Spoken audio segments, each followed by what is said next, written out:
Olá, está no ar o Em Pauta. No programa de hoje vamos debater sobre a qualidade da nossa imprensa e do jornalismo brasileiro. O jornalismo é uma atividade profissional que investiga o factual e transmite informações, e com isso cria uma ideia de realidade. Para conversar sobre o jornalismo, está conosco a professora Neuza Ribeiro, do curso de jornalismo da Universidade Fevale. Tudo bem, professora? Oi, Obrigado tudo bem? por aceitar o nosso convite. Olá, Laerte. Olá, telespectadores. É um prazer imenso estar aqui conversando sobre este tema tão relevante para a nossa sociedade. Pois é, professora, em 2010, a jornalista Maria Judite Brito, então presidente da Associação Nacional de Jornais, disse em entrevista ao Globo, abre aspas, a liberdade da imprensa é um bem maior que não deve ser limitada. A esse direito geral, o contraponto é sempre a questão da responsabilidade dos meios de comunicação. E, obviamente, esses meios de comunicação estão fazendo, de fato, a posição oposicionista deste país, já que a oposição está profundamente fragilizada. E esse papel de oposição, de investigação, sem dúvida nenhuma, incomoda sobremaneira o governo. Fecha aspas. Diante dessa declaração que não parece ter mudado nos últimos 5 anos, a imprensa está atuando politicamente? Olha, Laerte, essa é uma pergunta bastante complexa, né? E que nos provoca, assim, uma série de elaborações sobre o jornalismo atual e um pouco da história do jornalismo que vem acontecendo nos últimos anos, né? O que eu acho que realmente está se vivenciando hoje na sociedade é um momento de transição muito sério em vários setores. Na economia, na política, nos direitos sociais. Com essa perspectiva, a imprensa também está nesse bolo, neste conjunto de elementos que compõem a sociedade e que também está em transformação, né? A gente sabe que a partir dos anos 50, de 1950 para cá, os meios de comunicação se desenvolveram com uma abrangência para a população, no sentido de maior massificação da informação, maior generalização da informação, e a partir dos anos 60, dos anos 70, isso se intensifica cada vez mais com movimentos culturais, com elementos que vão sendo inseridos, né? E o próprio desenvolvimento tecnológico que a gente tem visto nos últimos anos tem provocado esta ação mais intensa da imprensa hoje, né? Então, quando é que a gente podia imaginar que o Landel de Moura, o padre Landel de Moura, lá em 1904, quando pensou em desenvolver os estudos sobre as transmissões do rádio, das ondas eletromagnéticas e alguns elementos da telefonia, quando é que a gente pensou que aqueles fragmentos trazidos por aqueles autores e criadores daquela época pudessem repercutir hoje nessa transformação tecnológica tão grande que a gente tem, com celulares, smartphones e toda essa gama de aparelhos que nós estamos recebendo aí e transformando a nossa comunicação diariamente. Então, isso que a gente vê hoje na imprensa e que as próprias entidades de classe, né, a Associação Nacional de Jornais, é uma associação representativa das empresas organizadas que produzem comunicação, que produzem os tradicionais meios, a própria mídia está na mão dessas empresas, a Associação Nacional dos Jornais. Isso significa o quê? Que há alguns elementos aí de poder que essas associações e que esses grupos foram se constituindo de uma forma em que o mexer com a comunicação tem a ver com uma definição de postura social e de entre aspas, um determinado mando político nessa conjuntura toda que a gente está vivendo. Então, Laerte, é muito sério o momento no sentido de que a própria população que produz a sua comunicação, porque ao falar contigo, ao falar com outra pessoa, o vizinho, a vizinha, as comunidades entre si se movimentando, elas estão aí produzindo comunicação. E essa comunicação do dia a dia não está nos meios, não está nos grandes meios em que a comunicação produzida lá é genérica, é ambivalente, é trazida de um jeito de que está no olhar do dono da comunicação, né? Então, essa é a disputa. Há grupos instituídos na sociedade que detêm esse poder da produção do conteúdo que é feito para esses veículos de comunicação e, de outra forma, um público que em determinados aspectos, fica refém desse processo que vem dos grandes meios de comunicação. Acontece que, com tanta tecnologia disponível, a população já está se dando conta dessa mudança e desse poder que ela própria tem de se colocar. Então, o embate começa a acontecer de um nível localizado nas questões sociais e de um nível localizado nas questões políticas, de gestão dos processos de comunicação para essa sociedade que já diz assim, eu já não estou assim tão satisfeito com o que eu recebo dos meios de comunicação social. Então, a senhora acha que o oligopólio das 6 famílias que controlam 70% da imprensa do Brasil, ele está começando a ruir? Está tendo um processo de erosão nesse poder?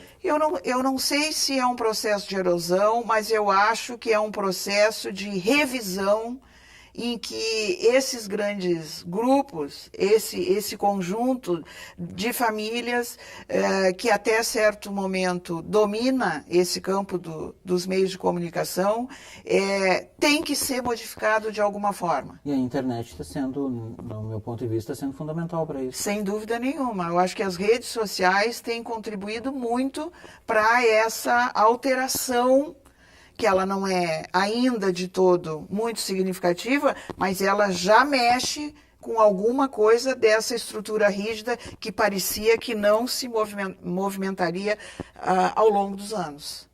Há blogs de jornalistas independentes que têm 100 mil acessos por dia. Isso é muito mais do que a tiragem da maioria dos grandes jornais, né? Qual a importância desses blogs, professor?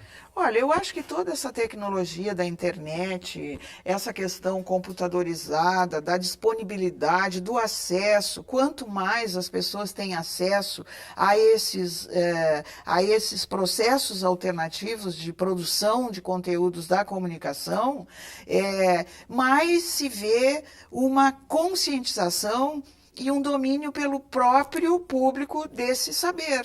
Então, assim, a importância de um blog, a importância de uma rede social, a importância da gente poder trocar ideias com alguém à distância, por exemplo, essa coisa da rapidez do contato, quer dizer, instantaneamente eu entro em Porto Alegre e estou falando com alguém na Nova Zelândia. Isso é um absurdo de tecnologia que se movimenta de um jeito que tem que mexer com alguma coisa, né? Que mexe com alguma coisa. E isso é demais significativo para o desenvolvimento da própria sociedade. Mas, professora, também não corre o risco de ficar apenas no meio e não no conteúdo? O conteúdo repetir o que nos foi oferecido até hoje?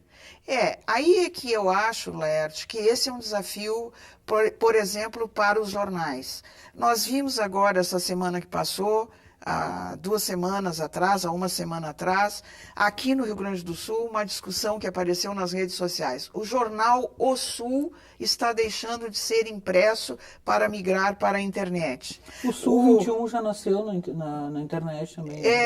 Existe uma publicação, o Sul 21, que não é relacionado com este jornal, O Sul, né? Eu estou falando do jornal impresso O Sul, da Rede Pampa de Comunicações. né? Esse jornal está migrando anunciou que estava migrando só para a internet e deixando de ser impresso. Nós vimos há uns 2, 3 anos atrás, se não me engano, não tenho lembrança muito tempo, mas é recente, a alteração do Jornal do Brasil, por exemplo.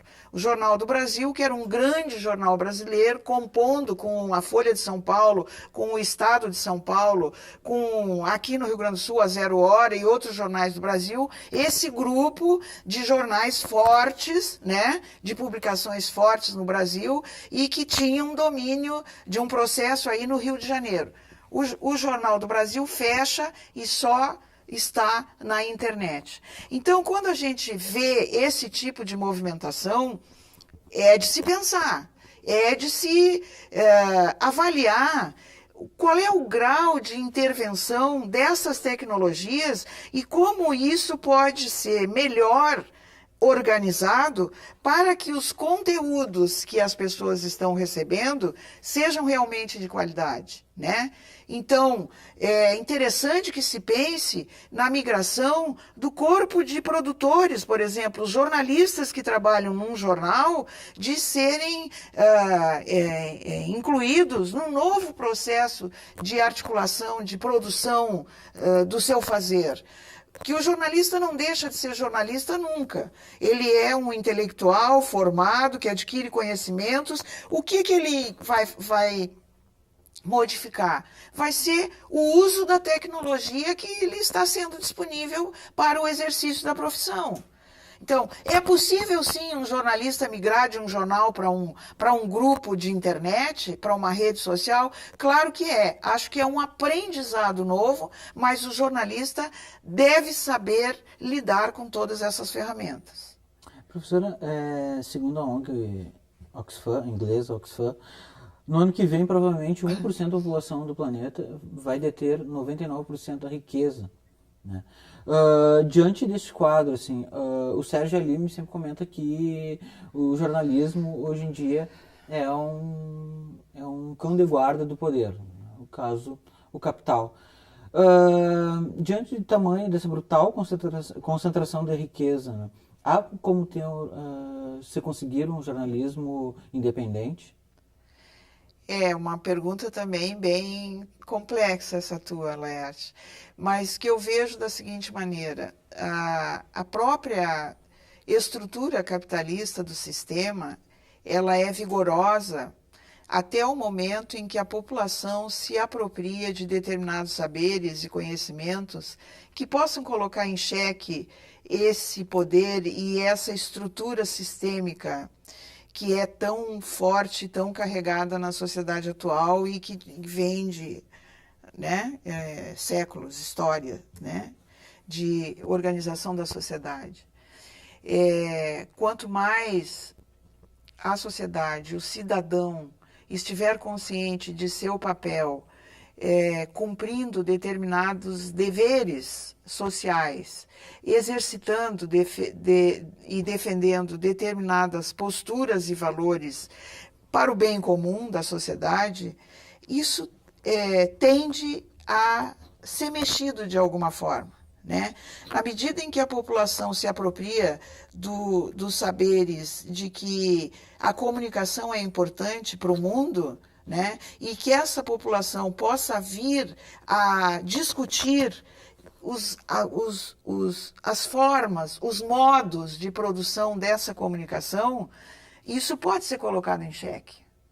Isso pode ser colocado em xeque. Mas hoje em dia há um espaço para a discussão, um debate sobre a comunicação. A senhora está trazendo que a população pode se apropriar. Seria maravilhoso se isso acontecesse. Mas existe espaço para a população se apropriar? Olha, a própria internet, com as redes sociais, Laerte, ela oferece determinados espaços. Existem vários sites, vários blogs, vários movimentos na internet que capturam uma determinada margem da população, que tem um olhar avançado, que tem um olhar transformador, que tem um olhar que procura essas saídas alternativas para o processo de engessamento que o sistema nos coloca, né? Há vários sites discutindo formas novas ou revisando as fórmulas já existentes de educação, processos educativos, né? Como se trabalha determinados valores para as crianças e para a juventude. Já existe uma série de estudos no Brasil e em outros países do mundo que são provocadores dessas mudanças. Então, que não seja para uma questão imediata, né? Mas que seja para uma época futura, né? Em que essas discussões se fortaleçam e sejam realmente transformadoras. Sim, a minha provocação desde o início se dá em torno de que numa democracia liberal, né, perfeita, digamos, o Estado, quer dizer, o Executivo é controlado vigiado pelo Legislativo, que também é vigiado pelo Judiciário, e todos são controlados, modo de dizer, vigiados pela imprensa, que seria o quarto poder. Né? Mas e quem vigia a imprensa? Quem vê os erros da imprensa? Me desculpa, eu não concordo. Eu acho que a imprensa até exerce o papel de quarto poder, mas ela não deveria ser isso. Ela o papel da imprensa não seria um poder a mais.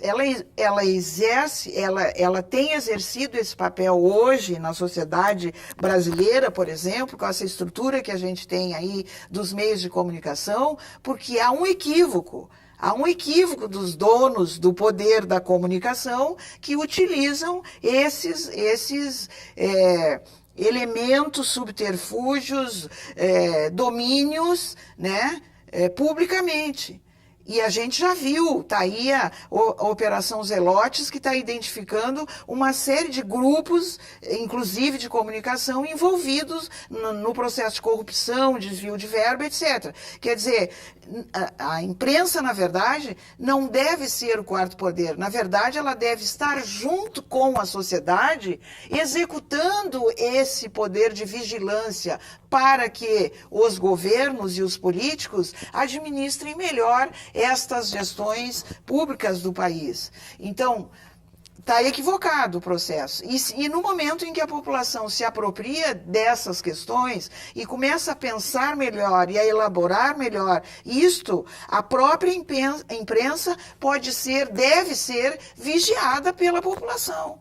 Então, se a imprensa não for assim e se tornar esse quarto poder dito, né, por todos do sistema, e que isso é escancarado, todo mundo identifica dessa forma, e se a imprensa se torna isso, né, de ser o quarto poder, muito mais está na mão dos cidadãos esse processo de vigilância acirrada sobre a imprensa e sobre a gestão administrativa do país. E de que forma acontece? Um cidadão comum assiste o Jornal Nacional e possa identificar algum interesse da empresa jornalística ali e que não corresponde aos interesses da grande população. Olha, Laerte, aí cabe ao cidadão comum começar a se entender como cidadão autônomo e suficientemente pensante para chamar seus parceiros, para chamar grupos, para fazer um conselho de discussão na sua comunidade, para fazer um movimento interno que possa trazer mais gente e fazer uma discussão sobre isso que a gente está vendo hoje na mídia. É isso que está faltando, entendeu? É o processo de comunicação sair do enquadramento da mídia, sair da câmera de televisão, sair do veículo rádio e ir para esse mundo real que as pessoas vivem. Então, como? Bom, a própria sociedade vai achar formas. Eu não tenho fórmulas prontas e ninguém tem. Eu acho que o papel do professor universitário, da academia, das universidades, é de fazer exatamente isso, de pensar sobre as coisas que estão acontecendo. E acho que sim, a população tem que se apropriar cada vez mais desses saberes, desses conhecimentos, para transformar essa realidade em que vive. Ok, professor. A gente vai fazer um breve intervalo e já voltamos, tá? O Em Pauta volta já já.